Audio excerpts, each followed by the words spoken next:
Welcome to The Flip Side. I'm Brad Rogoff, Global Head of Research, and joining me today is Tom O'Malley, Semiconductor and Semi-Cap Equipment Analyst here for us in the U.S. Thank you for being here, Tom. Great to be here, Brad. Thank you for having me. Before we dive in, just a reminder to everyone, don't forget to hit subscribe so you never miss an episode of The Flip Side. So Tom, I could have had you on here any of these episodes to talk about AI, but the reason I have you here today is because you and Ross Sandler recently put out what I call a rather controversial note talking about the peak for AI capex spending. So your framework has AI capex peaking around 2028 at roughly $1 trillion, driven by recursive self-improvement, or RSI, which I had to use AI to look up exactly what that was, and lab level demand. So that's close to $300 billion above current consensus in 2028, which was already being questioned by the market. That's right, but it's not so hard to get there if you take a different approach and focus on demand for compute from AI companies more so than just using hyperscaler estimates. I'm all for different approaches. And look, all of these AI capex numbers are incredibly high. But my concern is, despite your trillion peak in 2028 being grounded in demand, it might underestimate what I'll call real world constraints. So when you frame the growth opportunity, what makes you confident that this demand is real? Look, we're still in the early days of AI, and the upside here can be enormous. Our model suggests $230 billion above street for capex in 2027 and close to $300 billion above calendar year 28 estimates. The street has been consistently underestimating the capex forecast since the AI wave started in late 2022, and today is no different. In the past, we followed a similar bottoms-up analysis to most on the street, making assumptions on the models and GPU utilization, but it was messy. So instead, we think it makes sense to use the AI labs OpEx and translate this into hyperscaler capex, since their facilities are what support the AI labs. Hyperscalers are clearly willing to spend, but don't we have to assume some financial discipline from them? I could argue you're just extrapolating AI lab ambition and calling it a forecast. It's a valid question, but these aren't just lab ambitions. The demand is real, and it's starting to show up in the data, causing an arms race for the best solution. We're just turning the corner of agentic AI, as you can see on the billboards outside, which requires better models and massive ramp in inference spend. And you're starting to see that with Claude Code, OpenClaw, and others. On the training side, model builders are gearing up for recursive self-improvement, where models can rewire their architecture, improve training methods, and continuously update to provide better products. We think this dynamic will continue to drive significant spend with a peak in 2028 to support that RSI. So a peak in 2028 could certainly occur, but it's not as meaningful if, even if it's a really large number, if we get a drop off that feels like a cliff right after that. How are you thinking about the ability to sustain this kind of capex? Cliffs are scary words, and I'm not saying this is a collapse. It's more of a stabilization with capex down about 5% year over year in calendar year 2029. All right, so I want to come back to this RSI concept in a bit, but before we do that, let's spend a little bit of time on the AI labs themselves. So the ramp and scale of these investments, it's unprecedented, right? And given OpenAI and Anthropic are private companies, pretty limited information, you as a research analyst got to do a lot of digging. What's the potential for their forecasts to oversell their ambitions? So for OpenAI, the forecasts were recently revised dramatically higher in a 5-month period from September 25 to February 26. And that points to real demand. And to support continued growth, OpenAI and Anthropic may look to tap the public equity markets for capital. NVIDIA's CEO himself, Jensen, has talked about wishing these companies were public so that everyone could see the ramp he's signaling in their financials. I hear that and like to base everything in numbers, but it's also worth keeping incentives in mind. Just like NVIDIA, these private AI labs have incentives to make big promises, something we've heard from big tech by chance before. Let's think about the metaverse, an obvious example that never came to pass. So I'm reticent to treat these lab forecasts as binding signals. Those are some tough examples. I would push back, though, that this isn't just companies talking about their book.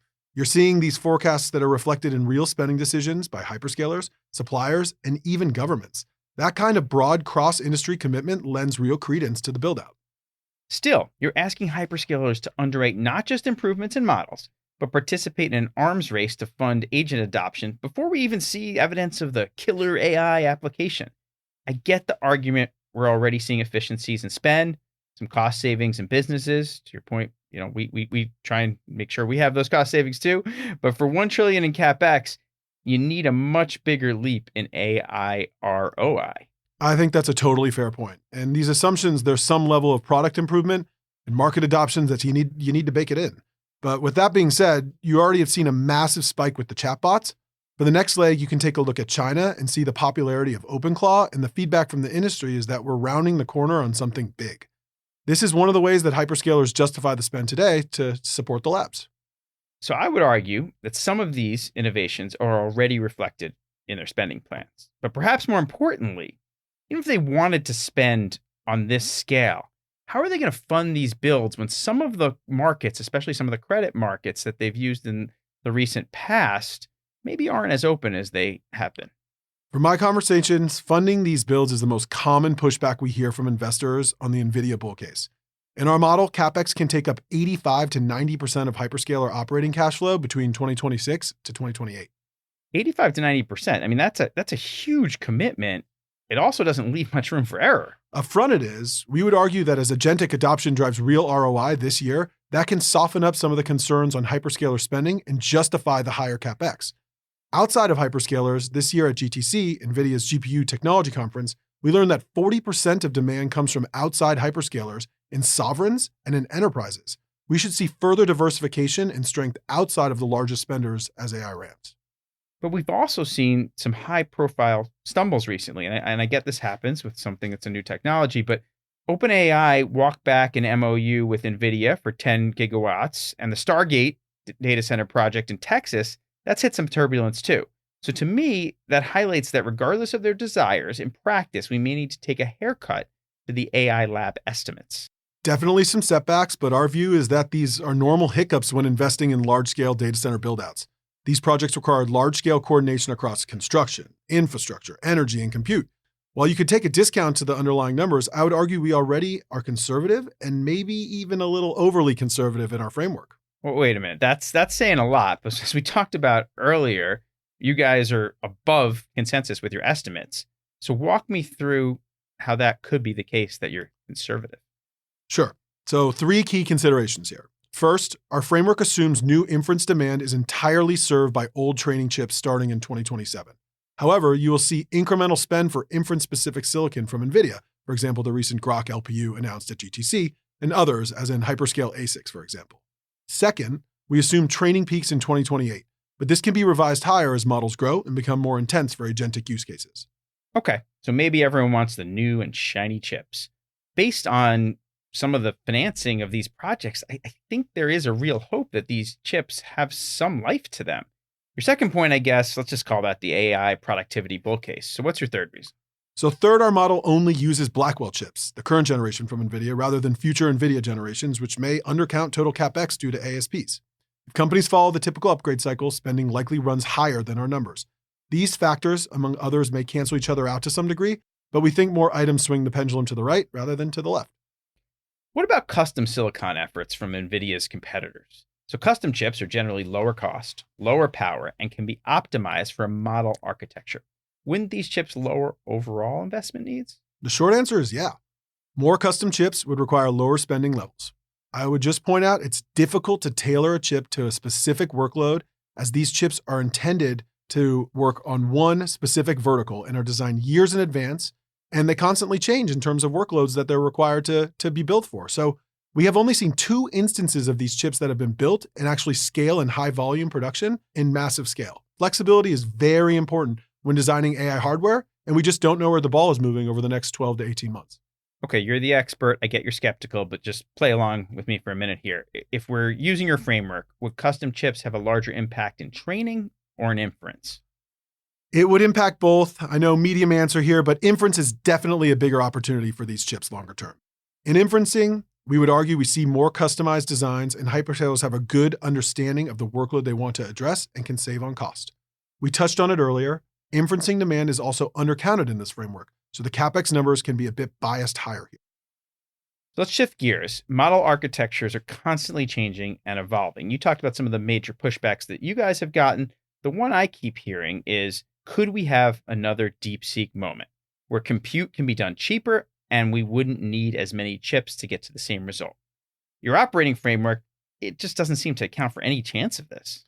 This relates to the idea of Javon's paradox. So when technological improvements make a resource more efficient and cheaper, it leads to increased usage, not less usage. So we saw this with DeepSeek. The breakthrough led to further adoption of AI resources, and spending has only trended higher since the DeepSeek moment. I, for one, have received more access to AI tools here at Barclays. You're welcome. Thank you. My point here is that we are in early stages of an adoption curve, and model breakthroughs may help instead of hurt. We are hearing from the industry that we are in a compute shortage, so any resource that effectively makes compute more efficient or increases resource utilization still likely leads to needing more compute. There is also an untapped market with humanoid robotics, and our FIC thematic investing research team has actually written about it. All these robots need to be trained on large quantities of data and sometimes synthetic data. You may see these become a larger portion of the mix as we move through the end of the decade. Let's shift to whether the build-out's actually even feasible. So you have to consider power constraints, permitting challenges, and labor shortages, which present real risks. Hyperscalers may pay their share, but in the US, it takes about 2 years to develop a data center, 5+ years to source and commission a new large gas power plant, and over 10 years to permit and develop new transmission lines. We agree that power is a gating factor, and it's our biggest area of concern, even when looking at semiconductor shortages across components and memory and lasers, and even manufacturing. This is top of mind for the industry, and we are seeing investments to either make derivative products consume less power or for data centers to use power more efficiently. In late March, NVIDIA put out a press release about working with leading AI energy companies to make AI factories more flexible grid assets. So you are seeing real efforts to conserve or increase efficiency of power outside of those to build new power lines. All right, so it sounds like power is a legitimate bottleneck today, but let's do a little bit of math here. The AI wave really took off in, it's called 2022. The transmission lines started then wouldn't be ready until next decade. And I'd also assume most of the demand explosion happened more recently. The industry is telling you that they can do this build. They are conscious of the constraining factors. Just to ground this in numbers, we expect 19 gigawatts of new supply can be added for US data centers from the ISOs in calendar year 27, which doesn't include behind-the-meter applications or global supply additions. Our work with Ross suggests that the industry needs 13 gigawatts of new capacity in 2027 and 21 gigawatts of new capacity in 2028. So power is tight, but it's not prohibitive. We have confidence that we can get to the $1 trillion in 2028 capex in this power environment. Even if we hit your numbers, Tom, I think there are still other hurdles. So we're hearing more about how to view AI development when it raises regional utility bills and raises concerns on water use, and then there's just general environmental risk. I agree with you, and this is something that scares me a lot, and we definitely watch out for, and the industry is definitely considering this as well. Hyperscalers are investing in solutions to get behind the meter power that won't stress the grid. To your earlier point, this will take time to develop, but there are a wide range of other measures companies are looking at to get access to power, which includes small modular reactors or even sending chips to space to use solar. Some of these are more out-of-the-box ideas, I understand, but again, power is not taking the backseat here. Coming back to the point on RSI, as I promised, while the technology is interesting, we have no guarantee that it will come to market or work the way AI researchers are expecting. So even for cash-rich hyperscalers betting $1 trillion in capex on it, it could lead to a repeat of prior tech overbuilds. The difference with this cycle is the quality of the spender is much higher. We're seeing hundreds of billions in investment from well-established companies, and they can finance the investment with operating cash flow instead of debt like in prior cycles. That's fair. But unlike OpenAI and Anthropic, the hyperscalers are public companies that still operate under shareholder constraints that limit how far they can go and really invest to support this cycle. New technology adoption is generally slow at the enterprise level, and we may see spending plateau or diminish before seeing proper ROI. How do we know when spending has gone too far? I think this view is already reflected in large cap semis valuation. So NVIDIA, for example, is trading at less than 14 times calendar year 27 numbers and is significantly below the 5-year median at 30 times. So on one hand, we understand that this is the case. We understand the challenges, but the stock reflects this. And on the other hand, fundamentals and revenue estimates continue to improve. The mistake is treating AI like a normal tech cycle where we are seeing an arms race to have the best model and the best platform for AI adoption. The industry is shouting that they are compute constrained, and hyperscalers will need to fund this capacity. So we're still early in the days of the AI cycle, and there's no question that AI capex is accelerating. The opportunity, huge. But whether that translates into a $1 trillion peak by 2028 still hinges on some big questions. And those are power availability, infrastructure timelines, and the ROI required to justify that level of spend. That's where my skepticism lies and why I still think some conservatism is warranted. I am sure we will be revisiting these estimates plenty more times, and we'll watch closely to see how it plays out. Well, let's keep working on our own recursive self-improvement while you do those revisions. Thank you for joining me today, Tom. To learn more, clients of the investment bank can explore on our equity page and read more of Tom's views there. Thanks for listening, and don't forget to subscribe so you never miss an episode. See you again on the flip side.